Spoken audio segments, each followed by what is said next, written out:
మనము ఈ వారము బాబా కార్యక్రమంతో బిగిన్ చేస్తున్నాము. అందరికీ జై బాబా. ఇప్పుడు బాలరాజ్ గారు నమో మెహర్ బాబా పాడతారు. ఆ తర్వాత మనం బుక్ రీడింగ్ లోకి వెళ్దాం. అవతార్ మెహర్ బాబా की जय. अवतार मेहर बाबा की जय. नमो मेहर बाबा. अवतार नमो देव देव. प्रभु नमो मेहर बाबा. अवतार नमो देव देव. अपार दिव्या कृपा सागर. अपार दिव्या कृपा सागर. सकल चराचर जगदुद्धार. सकल चराचर जगदुद्धार. नमो मेहरु बाबा. अवतार नमो देव देव. प्रभु नमो मेहरु बाबा. अवतार नमो देव देव. जोहारुलिवे श्री मेहरु बाबा. जोहारुलिवे श्री मेहरु बाबा. महिनि जनिंचिन मानव रूप. महिनि जनिंचिन मानव रूप. इह पर आनंद जीवन मीव. इह पर आनंद जीवन मीव. भव भय भंजन परम पावन. भव भय भंजन परम पावन. नमो मेहरु बाबा. अवतार नमो देव देव. प्रभु नमो मेहरु बाबा. अवतार नमो देव देव. अज्ञानांधतనంతము చేసి అజ్ఞానాంధతనంతము చేసి దివ్య విజ్ఞాన దృష్టిను సంగి దివ్య విజ్ఞాన దృష్టిను సంగి హరిషడ్వర్గం అంతరింపగా హరిషడ్వర్గం అంతరింపగా అవ్యయ మోక్షం అనుగ్రహింపు అవ్యయ మోక్షం అనుగ్రహింపు. నమో మెహరు బాబా. अवतार नमो देव देव. प्रभु नमो मेहरु बाबा. अवतार नमो देव देव. जय मेहर बाबा जय. जय मेहर बाबा जय. जय मेहर बाबा जय. जय मेहर बाबा जय. जय मेहर बाबा जय. जय मेहर बाबा जय. जय मेहर बाबा जय. जय मेहर बाबा जय. जय मेहर बाबा जय. जय मेहर बाबा जय. जय मेहर बाबा जय. जय मेहर बाबा जय. अवतार मेहर बाबा की जय. जय बाबा ने.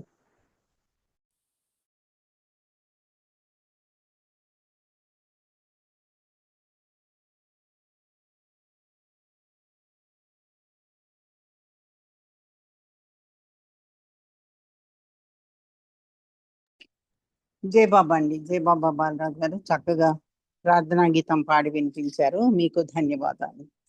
అయితే మనము రుస్తుం ఫలహాతి ఆయన రాసినటువంటి 7వ వాల్యూమ్ నుంచి మనము చిన్న చిన్న కథలుగా చదువుకుంటున్నాము జరిగిన విషయాలన్నీ కూడా. అయితే అక్కడ అన్ని గ్యాస్ లీకేజ్ అదంతా ఉండి వాళ్ళకి ఆ కెమికల్ ఫ్యాక్టరీ తోటి చాలా ఇబ్బందిగా ఉంది. దాని గురించి అని రుస్తుం ఫలహాతి ఆయనకున్న ఎక్స్పీరియన్స్ తో వర్క్ చేయడానికి వచ్చి తర్వాత అంటే అక్కడ ఉండడానికి వచ్చాడు. దాని గురించి అన్ని విషయాలు చూసి అక్కడి నుంచి ఫ్యాక్టరీ తీయించేసేటట్టు కంప్లైంట్స్ ఇస్తూ అవన్నీ చేస్తున్నాడు. దానికై ఆయన మెహరాబాద్ లో ఉండడం జరిగింది. తర్వాత మెహరాబాద్ లో, తర్వాత ట్రస్ట్ కాంపౌండ్ లో కూడా ఉన్నాడు. అక్కడైతే ట్రస్ట్ కాంపౌండ్ లో అయితే ఆఫీస్ అన్ని దగ్గరగా ఉంటాయి. మళ్ళీ మెహరాబాద్ అంత దూరం నుంచి మెహరాబాద్ అంత దూరం నుంచి వచ్చే పని లేకుండా అలా ఉండడం జరిగింది. ఆ తర్వాత వీళ్ళని అప్పుడప్పుడు ఈరిచ్ వాళ్ళని మెహరాబాద్ లో ఉన్నప్పుడు ట్రస్ట్ కాంపౌండ్కి వెళ్ళి ఈరిచ్ వాళ్ళని కలిసి వస్తూ ఉండేవాడు. అవన్నీ మనం చదువుకున్నాం. అయితే దాన్ని కంటిన్యూ చేస్తున్నాం ఇవాళ. వాళ్ళకున్న పొలిటికల్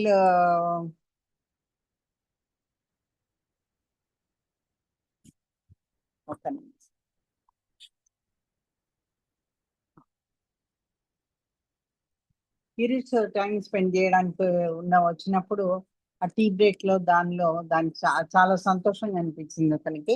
11 నుంచి 1 వరకు అక్కడ ఆఫీసులో వర్క్ చేసేయి, మళ్ళీ 4 to 6 ఆ మధ్యలో ఇతను టీ బ్రేక్ లో 3:30కి అట్లా వెళ్ళి 3 o'clockకి ఈరోజు వాళ్ళని కలవడం అవన్నీ కూడా జరిగినాయి.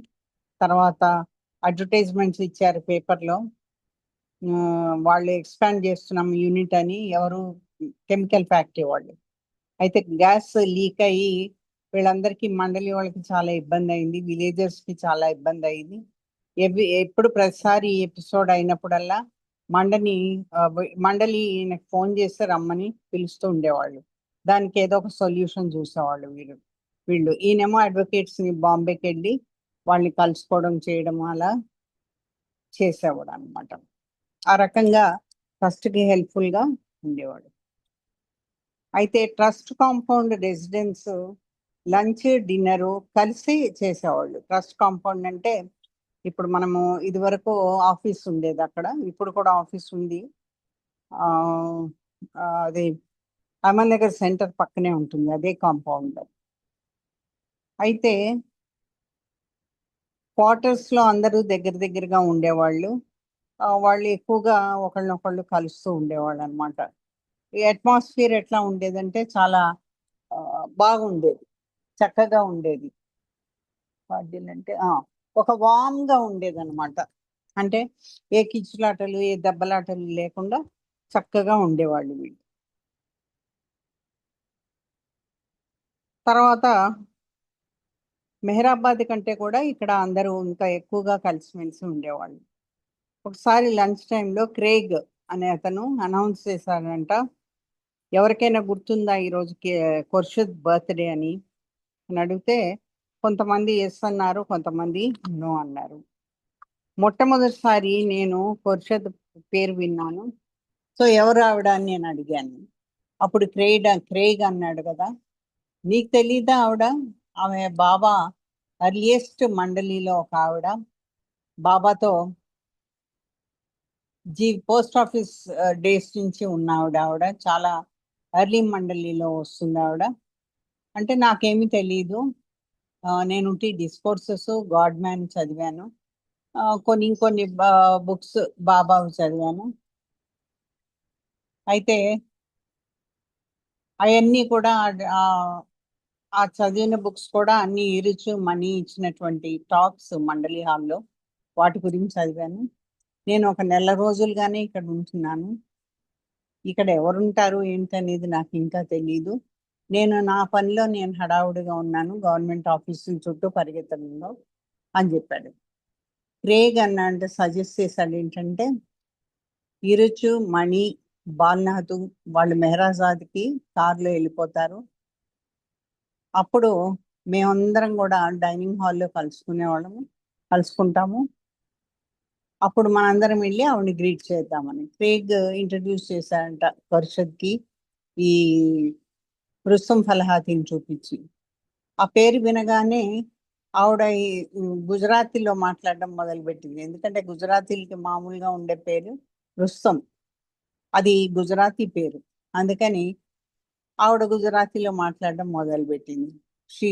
ఆమె గెస్ట్ చేయడం కరెక్ట్గానే చేసింది, అందుకని గుజరాతీలో మాట్లాడడం మొదలుపెట్టింది. అయితే చిన్న చిన్న ఎంక్వైరీస్, ఏంటి నువ్వెవరు, ఎక్కడి నుంచి వచ్చావు, ఏంటి అని చిన్న చిన్న విషయాలు అడిగింది. తర్వాత ఆశా అని అక్కడ ఉంటుంది, వాళ్ళ కుటుంబ వ్యక్తి ఆశా సుధాన్ అని, బహుశా సుధాన్ ఆవిడ కొడుకు అనుకుంటా. ఆశాని అందరికీ కూడా ఒక బర్త్డే కేక్ స్లైస్ ఇవ్వమని చెప్పింది, కొన్ని స్నాక్స్ ఇవ్వమని చెప్పింది. తనకి బౌల్ ఆఫ్ ఐస్ క్రీమ్ కూడా ఇచ్చింది ఆశ. అందరూ హ్యాపీ బర్త్డే సాంగ్ పాడారు. అందరూ వెళ్ళిపోయేటప్పుడు ఆవిడ పిలిచి, ఈ ఖుర్షద్ పిలిచి అన్నారంట, నువ్వు నా దగ్గరకు వచ్చి నన్ను ప్రతిరోజు విజిట్ చేయొచ్చు, ఎప్పుడు నీకు ఫ్రీ టైం ఉంటే అప్పుడు నా దగ్గరికి రావచ్చు అని. నాకు ఆవిడ ఆఫర్ చేసిన విధానము, ఆవిడ పద్ధతి చాలా నచ్చింది. ఈ ఛాన్స్ వస్తుంది నాకు ప్రతిరోజు అని అంటున్నాను. కానీ నాకు ఆవిడ గురించి ఏమీ తెలీదు. ఆవిడ జీవితము బాబాతో ఎలా గడిచింది అన్నదానికే నాకు ఇంట్రెస్ట్ ఉండింది. సో మరుసటి రోజు నా వర్క్ అంతా అయిపోయిన తర్వాత, గవర్నమెంట్ ఆఫీసుల వర్క్ అంతా అయిపోయినాక నేను వెళ్ళి మళ్ళీ మీట్ అయ్యాను ఈవినింగ్ ఆవిడని. ఆవిడ చాలా సంతోషంగా ఫీల్ అయింది నన్ను చూసి. అయితే నేను ఆవిడని రిక్వెస్ట్ చేశాను, స్టోరీస్ అన్నీ షేర్ చేయమని. ఆవిడకి ఎన్ని స్టోరీస్ అయితే తెలుసో అవన్నీ కూడా షేర్ చేయమని నేను రిక్వెస్ట్ చేశాను. అలా ఆవిడ నాతో టైం స్పెండ్ చేశారు. ఆవిడ స్టోరీస్ అన్ని కూడా నిజంగా చాలా, ఒక్క నిమిషం అండి,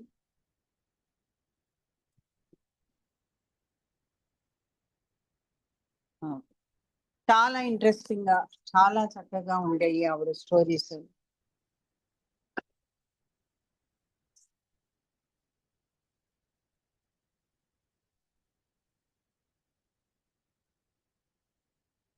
ఆవిడ స్టోరీస్ అన్ని కూడా నిజంగా చాలా ఇంట్రెస్టింగ్ గా ఉండేవి. ఆవిడ ఆవిడ మదరు ఆర్డర్స్ వచ్చాయి, వాళ్ళిద్దరికి బాబా దగ్గర నుంచి ఆర్డర్స్ వచ్చాయి. ఎందుకంటే ఎలా అంటే బాబా వాళ్ళని ఎక్కువ సఫర్ అయ్యేటట్టు చేశారు. ఆ ఆర్డర్స్ ఎలా ఉండేవంటే వీళ్ళకి చాలా సఫరింగ్ ఉండేది ఆర్డర్స్ తోటి. అయితే వాళ్ళు బాబా ఆర్డర్స్ ని రిఫ్యూజ్ చేయడం వాళ్ళకి ఇష్టం లేదు. బాబా ఆర్డర్స్ ని ఏమాత్రము కాదు అనడం వాళ్ళకి ఇష్టం లేదు. బాబాకి ఈ విషయం తెలిసినప్పుడు ఆయన చాలా సంతోషించారు. అలా వీళ్ళు తన ఆర్డర్స్ ని పాటిస్తున్నందుకు ఆవిడకి చాలా సంతోషం వేసింది. అయితే ఆవిడ చాలా హ్యూమరస్ గా ఉన్న హాస్యభరితమైన స్టోరీస్ చాలా షేర్ చేసేవారు. ఖుర్షద్ చిన్నపిల్ల మాదిరిగా ఉండేది. ఆవిడ అట్లానే ఆ ఆ సమయంలో ఉన్న విమెన్ డిసైపుల్స్ అందరికీ కూడా ఒక నాయకురాల్లాగా ఉండేది. ఆ చిన్నపిల్ల మనస్తత్వంతో ఆవిడ చిన్న చిన్న పనులు చేసి బాబాని మెప్పు పొందాలని చూసేది. వేరే వాళ్ళని కూడా అలానే ఉండమని, బాబా మెప్పు కోసం ప్రయత్నించమని చెప్పేది. ఇది చాలా ఇలా చేసేటప్పుడు చాలా హాస్యభరితమైనటువంటి సిచ్యువేషన్స్ ఉండేవి, పరిస్థితులు ఉండేవి. ఒక గంట అయిన తర్వాత నేను పర్మిషన్ తీసుకుంటున్నాను వెళ్ళిపోవడానికి. అయితే ఆవిడ అన్నది కదా, సరే ఇప్పుడు వెళ్ళిపో నువ్వు, మళ్ళీ రేపు రా. అది రిక్వెస్ట్ కాకుండా ఒక ఆర్డర్ పాస్ చేసినట్టుగా అన్నారు ఆవిడ.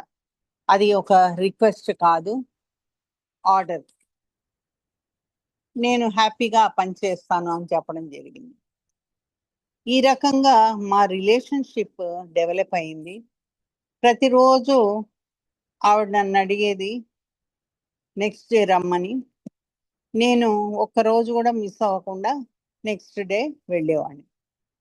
నైట్ ఆశా సుధం వాళ్ళు వచ్చి వెతుకుతుండేవాళ్ళు ఈయన గురించి.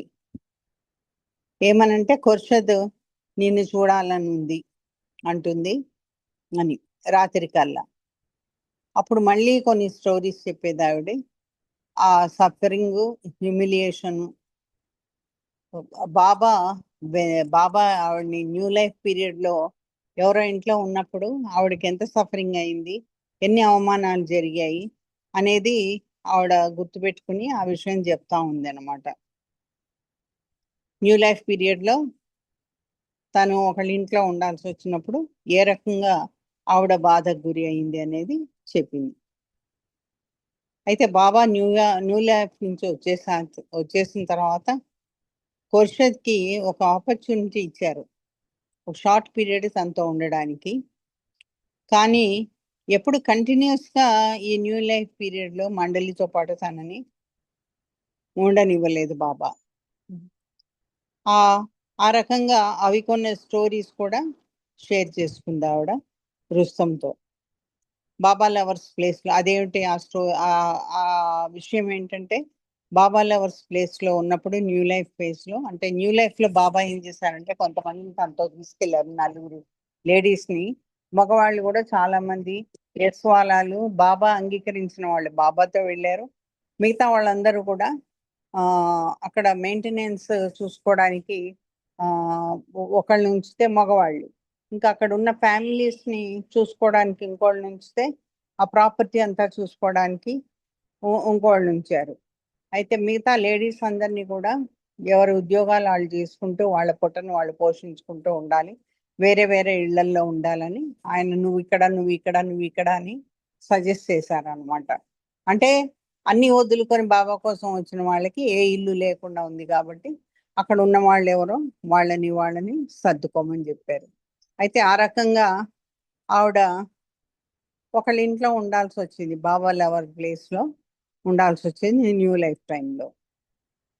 అయితే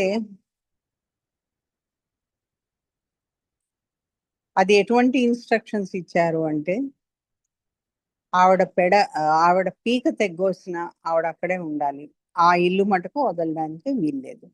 ఆవిడ పీక తెగ్గోసిన, గొంతు మీద కత్తి పెట్టి తెగ్గోసిన ఆవిడ అక్కడ ఉండాలి, అక్కడి నుంచి బయటకు రావడానికి వీల్లేదు.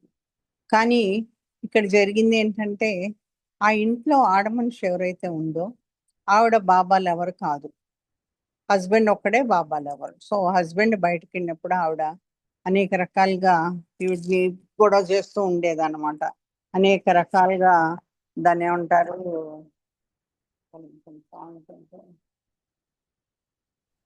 హెరాస్మెంట్. అదే ఆవిడ్ని ఆ హింసిస్తూ ఉండేది, తర్వాత ఆవిడ అవమాన పాలు చేస్తూ ఉండేది అనమాట. అది బాధపడే విధంగా అది చాలా నిదానంగా ఈవిడ దాన్ని భరించాల్సి వచ్చేది. మండలి మెంబర్స్ మెహరాజాద్ వాళ్ళు టౌన్ కి వర్క్ కోసం వచ్చినప్పుడు వాళ్ళు ఖుర్షీద్ని తప్పకుండా కలిసి ఆవిడని గ్రీట్ చేసి వెళ్ళేవాళ్ళు. అయితే ఒకసారి మెహ్రూ రావడం జరిగింది. ఖుర్షద్ అక్కడ కూర్చుని న్యూ లైఫ్ లో మేము ఎలా జరిగింది, నేను ఎలా అవమాన పాలయ్యాను, ఎలా సఫరింగ్ ఉండింది నాకు, అవన్నీ చెప్తా ఉంది. ఇవన్నీ వింటా ఉండి మెహ్రూ అన్నది కదా, మెహ్రూ అంటే మెహ్రా ఒక కూతురు, అది మనం గుర్తుపెట్టుకోవాలి. ఆవిడ యంగెస్ట్, మండలిలో యంగెస్ట్, లాస్ట్ చనిపోయింది కూడా ఆవిడే, మెహ్రూ. ఖుర్షద్ న్యూ లైఫ్ ఫేజ్ చాలా హార్డ్షిప్స్ ఉన్నాయి, సఫరింగ్ ఉంది అని చెప్పింది మెహ్రూ. ఆ భోజనం ఏమాత్రము సరిలేదు అంటే వీళ్ళు అడ్జస్ట్ చేసుకొని తినాల్సి వచ్చింది. ఎలా అంటే డబ్బులకి చూసుకొని ఫుడ్కి కూడా చూసుకొని వాళ్ళు అట్లా తినాల్సి వచ్చేది, మేము అలా తినాల్సి వచ్చేది అని చెప్తూ. చాలా కోల్డ్ ఉండేది అక్కడ మేము వెళ్ళిన ప్రదేశాల్లో, చాలా వరకు నడిచి వెళ్ళేవాళ్ళము. జర్నీ అంతా కూడా ఫుడ్ జర్నీ ఉండేది, రోడ్ సైడ్ ఉండేవాళ్ళము నివాసం అక్కడ. మండలి అంత మాటి మాటికి సిక్ అవుతూ ఉండేవాళ్ళు. ఖుర్షద్ అన్నదంటే ఇవన్నీ విని అదంతా కరెక్టే, మీరు పడిన బాధ అన్ని కూడా నేను ఒప్పుకుంటాను, అదంతా కరెక్టే. కానీ మీకు బాబా ఫిజికల్ ప్రెజెన్స్ ఉండింది అంటే భౌతికంగా మీరు బాబాని చూస్తున్నారు, బాబా పక్కనే ఉన్నారు, అదొక్కటి చాలు ఇవన్నీ భరించడానికి. ఇవన్నీ కూడా ఈ సఫరింగ్ అంతా ఆనందంగా భరించవచ్చు ఎందుకంటే బాబా మీ పక్కన ఉన్నాడు. కానీ మా సఫరింగ్ ఎలా ఉండింది, మాకు ఫిజికల్ ప్రెజెన్స్ లేదు బాబాది, అవన్నీ చూసి మర్చిపోవడానికి. అయ్యో బాబాని చూసి అన్ని మర్చిపోతున్నాం అనడానికి. అది ఈజీ అనుకుంటున్నావా? ప్రతిరోజు మమ్మల్ని హింసించేవాళ్ళు అక్కడ, అంటే తన విషయంలో చెప్తుంది. తర్వాత భయపెట్టేవాళ్ళు. బాబా లవర్స్ కాని వాళ్ళ ఇళ్లలో మేము ఉన్నట్లయితే మమ్మల్ని భయపెట్టేవాళ్ళు కూడా. అదంతా కూడా మేము భరించాల్సి వచ్చింది. అయితే ఇదంతా ఒక ఎత్తు అయితే ఆ సెపరేషన్, బాబాతో ఉన్న సెపరేషన్ ఇంకొక ఎత్తు. మళ్ళీ బాబా ఏం చెప్పారు అప్పుడు న్యూ లైఫ్ నుంచి నేను తిరిగి వస్తానో లేదో వెళ్లే ముందు, అంటే ఇప్పుడు మనకి కథ అంతా అయిపోయింది కాబట్టి మనం తేలిగ్గా చదువుకుంటున్నాం నాగేశ్వరరావు గారు అన్నట్టు. కానీ అప్పుడు వీళ్ళకంతా సస్పెన్సే, బాబా వస్తారో తెలీదు రారో తెలీదు, అవన్నీ ఉన్నటువంటి ఆ రోజుల్లో అలా జరిగింది అది. అయితే ఆ పెయిన్, ఆ సెపరేషన్ అనే పెయిన్ ఒకటి ఉండింది. మేము ఎప్పుడు బాబాని చూడలేము అనే బాధ కూడా ఉంది కాబట్టి అది ఇంకా మాకు చాలా బాధాకరంగా ఉండేది. నీకేం తెలుసు మా సఫరింగ్, మీ సఫరింగ్ మా దాంతో పోల్చుకుంటే అది ఏమాత్రము సఫరింగ్ కాదు. మేము మాది సఫరింగ్ ముందు ఇదేమీ కాదన్నట్టు ఖుర్షద్ ఆ నెహ్రూకి చెప్పడం జరిగింది. ఒకసారి ఏం జరిగిందంటే, నేను ఖుర్షద్తో ఉన్నాను, అది మళ్ళీ రుస్తుం మాట్లాడుతున్నాను. నేను ఖుర్షద్తో ఉన్నాను, లేడీ మండలి మెంబర్స్ మేరాజాద్ నుంచి ఆవిడని విజిట్ చేయడానికి వచ్చేవాళ్ళు. ఆ విజిట్లో ఆ కెమికల్ ఫ్యాక్టరీతో ఎంత విసిగి వేసారిపోయి ఉన్నాము మేము. మాకు చిరాగ్గా ఉంది దాని నుంచి, ఆ ఫైటింగ్ చేయాల్సి వస్తుంది. అందుకని ఖుర్షద్ని రిక్వెస్ట్ చేశారు, ఏమని, బాబాకి ప్రేయర్ చెయ్యి, తొందరగా ఇదేదో ఒకటి తేల్చమని నువ్వు ప్రేయర్ చెయ్యి బాబాకి అని వాళ్ళు ఖుర్షద్ని అడిగారు. ఖుర్షద్ రిప్లై ఇచ్చింది ఏమనంటే, నేను బాబాకి ప్రే చేస్తాను, కానీ మీ గురించి కాదు, నేను రుస్తం గురించి బాబాకి ప్రేయర్ చేస్తాను. మీరందరూ ఫెడప్ అయిపోయి ఉన్నారు అంటున్నారు కదా, కానీ పోర్ రుస్తం ఇవన్నీ కూడా రన్నింగ్ అరౌండ్ అన్ని చేయాల్సి వస్తుంది. ఇటు పరిగెత్తి అటు పరిగెత్తి ఆ పనులన్నీ చూసుకోవాల్సి వస్తుంది. గవర్నమెంట్ ఆఫీసుల చుట్టూ పరిగెత్తి ఆయన ముంబై వెళ్తాడు, ఔరంగాబాద్ వెళ్తాడు, పూనా వెళ్తాడు, ఢిల్లీ వెళ్తాడు. ఏది వెదర్ కండిషన్స్ ఎలా ఉన్నాయని చూసుకోకుండా అలా వెళ్ళిపోవాల్సి వస్తుంది. అది ఆయన హెల్త్ మీద దెబ్బతీస్తుంది. ఖుర్షద్ ఈ రకంగా షేర్ చేసింది. అది నాకు నా హృదయాన్ని ఎంతో హృదయం నాకు అది విని నేను చాలా టచింగ్గా ఉండింది. అది ఖుర్షద్ ఎలా చనిపోయింది అనేది వాల్యూమ్ 3లో నేను ఇచ్చాను, కాబట్టి ఆ డీటెయిల్స్ ఇప్పుడు నేను ఏమి ఇవ్వను. అయితే అనేక సార్లు ఆవిడ నాకు హింట్ ఇస్తూ ఉంది చాలా సందర్భాల్లో. ఏదో ఆవిడ ఎండ్ దగ్గరకు వస్తుందని మాత్రం నాకు అర్థమైంది. అంటే ఇంకా ఆవిడ చనిపోవడానికి ఎంతో కాలం పట్టదు అనేది నాకు అర్థమైంది. నేను ఆశాకి సుధాంకి దాని గురించి మెన్షన్ చేశాను. వాళ్ళు దాన్ని నమ్మలేదు. ఎందుకంటే డాక్టర్స్ ఆవిడని చెక్ చేసిన వాళ్ళు రెగ్యులర్గా ఏం చెప్పారంటే హెల్త్ బాగానే ఉంది అని. కొన్ని రోజుల ముందు ఆవిడ చనిపోతారనగా ఆవిడ అన్నారు కదా, రుస్తం థ్యాంక్ యూ, నా వర్క్ అంతా నువ్వు చేసి పెట్టావు, నా వర్క్ నువ్వు అంతా చేసి పెట్టావు, నేను ఇప్పుడు నా వర్క్ మొత్తం అయిపోయింది, నేను ఏమేం చేద్దాం అనుకున్నానో అదంతా అయిపోయింది అనేటప్పటికీ నేను చాలా ఆశ్చర్యపోయాను. ఆవిడ ఆ కామెంట్ విని థ్యాంక్ యూ అన్నారు ఆవిడ. నేనేమో సర్ప్రైజ్ అయ్యాను ఆవిడ ఎందుకు ఇలా అన్నదో అని. ఆ రికగ్నిషన్ ఆవిడకు ఉన్నందుకు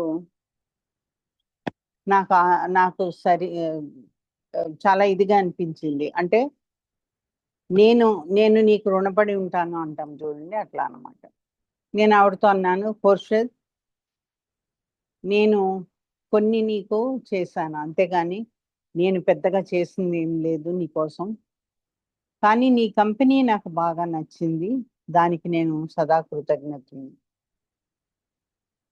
ఇంకొక పక్క ఆశా సుధం నిన్ను చాలా జాగ్రత్తగా చూశారు అని ఖుర్షద్ అన్నదంటే, అవును అదైతే కరెక్టే, నువ్వు నా వాడివి,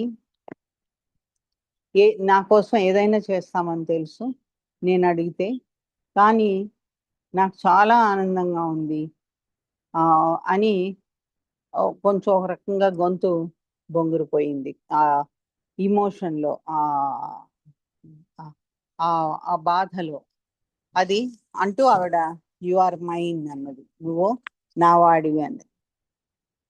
ఒకసారి ఫైనల్ అటాక్ వచ్చినప్పుడు బాడీ అంతా కూడా కుదిపినట్టు అయింది. నేను ఆవిడ చేయి పట్టుకున్నాను. సుధాము ఆవిడ్ని పట్టుకోవడానికి ట్రై చేస్తే చాలా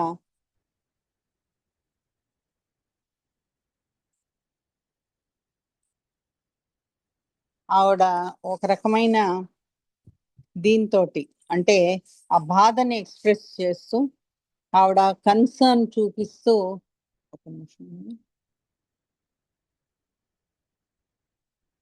ఒకళ్ళ ఫీలింగ్స్ తెలిసేటట్టు అనమాట ఆవిడ చేసిన విధానం. అది బాడీ షేక్ అవుతా ఉంది. సుధామామని ముట్టుకోవడానికి ట్రై చేసినప్పుడు చాలా ఒక రకమైన ఫీలింగ్ తోటి ఆవిడ అన్నదంట, లేదు రుస్తంనే పట్టుకొని నా చేతిని అంటే డాక్టర్ యాన్ వచ్చి ఒక సెడేటివ్ ఇచ్చింది ఆవిడకి, మత్తు మత్తు ఇంజెక్షన్. హాఫ్ అన్ అవర్ ఆవిడ కొంచెం ఇట్లా కొట్టుకున్నట్టు అయింది, కొద్దిగా ఊగినట్టు, డ్రౌజీగా అయిపోయింది, అంటే మత్తులోకి వెళ్ళిపోయింది. నేను ఆవిడ చెయ్యి అట్లానే పట్టుకున్నాను. ఆవిడ అలానే నిద్రలోకి జారుకుంది. ఆ తర్వాత కోమాలోకి వెళ్ళిపోయింది. ఈ మెమరీస్ అన్నీ కూడా యునిక్ రిలేషన్షిప్స్, అంటే దానంతటా అదే ఉండే రిలేషన్షిప్, అటువంటిది ఇంకోటి ఉండదు. అది నాకు కోర్షద్ నుంచి లభించింది. మన్సారి ఇంకా గైమమ్మ దగ్గర నుంచి కూడా నాకు ఇటువంటి ఆ ప్రేమ లభించింది. అవి ఇంకా కూడా నాకు నా మైండ్లో, నా హార్ట్లో అలా గుర్తొస్తూనే ఉంటుంది. నాకు మైండ్కి, నా హార్ట్ని ఎప్పుడు అలా అంటే ఆయన గుర్తొస్తూ ఉంటుంది అనమాట. ఇవన్నీ మర్చిపోలేనివి అంటూ చెప్తూ వాళ్ళు ముగ్గురు నాకు ఎలా హెల్ప్ చేశారు, ఆ సెపరేషన్ అనే దాని నుంచి ఆ పెయిన్ ఎలా తట్టుకోవాలో వాళ్ళ ద్వారా నేను తెలుసుకున్నాను. ఈ ప్రపంచంలో ఉండి ఈ టార్చర్స్ అనుభవిస్తూ ఉంటామంటాం కదా, బాధలు అవన్నీ కూడా ఈ వరల్డ్లో ఉంటూ అవన్నీ అనుభవిస్తూనే ఈ తలుచుకున్నప్పుడు నాకు అది ఆ రిలేషన్షిప్స్ మటుకు చాలా యునీక్ అని అనిపిస్తుంది నాకు. వాటంతట అవే సాటి అన్నట్టుగా ఆ ఫీలింగ్ ఉందని ఆయన చెప్తా ఉన్నారు. రేపు బాబా ఫిజికల్ ప్రెజెన్స్ గురించి మరికొన్ని విషయాలు తెలుసుకున్నాం. జై బాబా. చూద్దాం. లలితా సుందర్ గారు, మీరు హారతి ఇవ్వండి బాబా. जय बाबा अंदे జై బాబా. अवतार मेहर बाबा की जय। मन सुहारती दे, मन सुहारती दे, मन सुहारती दे, महिमान्वित मंगल चरणा। मेहर बाबा प्रेममया, नीवे माకు सर्वमया। मेहर बाबा प्रेममया, నీవే మాకు సర్వమయా। మనసు హారతిదే, మనసు హారతిదే,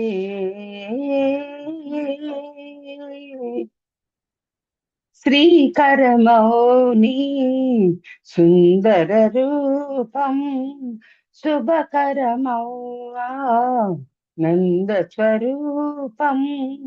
శ్రీకరమౌని సుందర రూపం, శుభకరమౌ నంద స్వరూపం।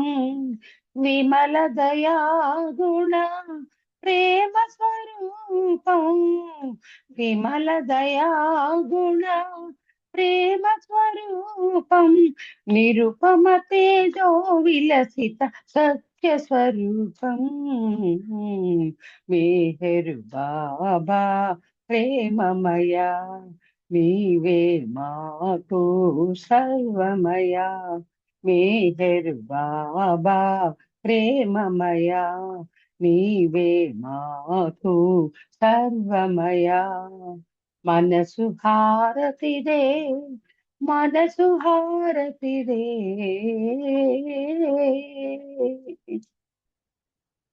నీ సేవే మా ఇహము పరము, నిన్ను సేవించే జన్మే ధన్యం। నీ సేవే మా ఇహము పరము, నిన్ను సేవించే జన్మే ధన్యం।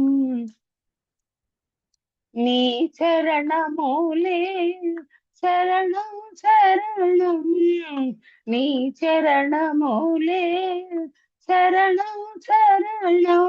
జీవిత పరమావధిని సన్నిధి కాగా, మేహరు బాబా ప్రేమమయా, నీవే మాకు సర్వమయా। మేహరు బాబా ప్రేమమయ నీవే మాకు సర్వమయ మనసు హారతిరే మనసు హారతిరే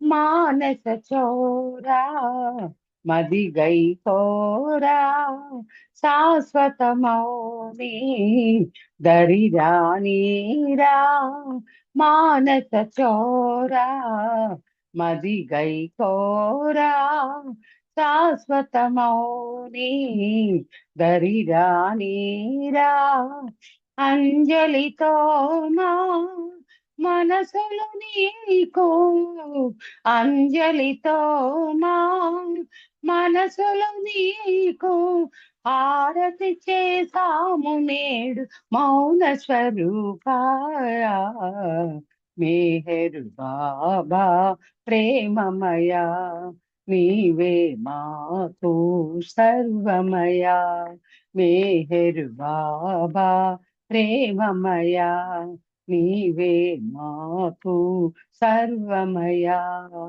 మనసు హారతిదే మనసు హారతిదే మనసు హారతిదే మహిమాన్విత మంగళ చరణ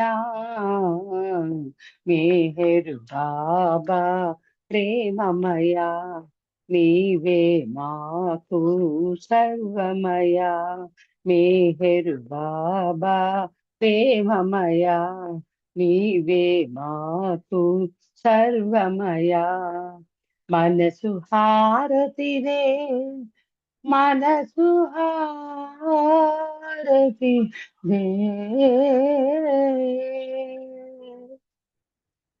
अवतार में है बाबा की जय अवतार में है बाबा की